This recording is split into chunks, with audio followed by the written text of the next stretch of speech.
Conclusion. The output we will view is as follows. Sarah is 9 years old. Sarah went to school today. Sarah is in grade 3. Sarah has a pet lizard. Sarah's favorite food is pasta.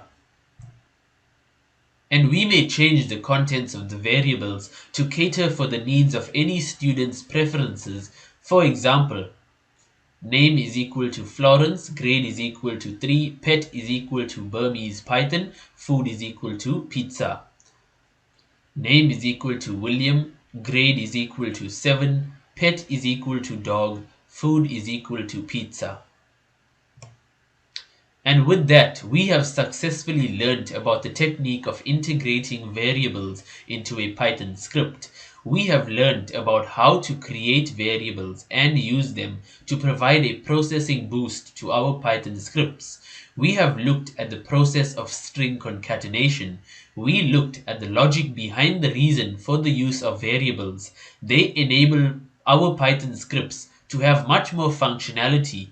We will see more of variables in action in the next tutorial. One last interesting point for you to take away, which I saved for the end. Do you remember in a previous tutorial I mentioned that Python is a dynamically typed programming language?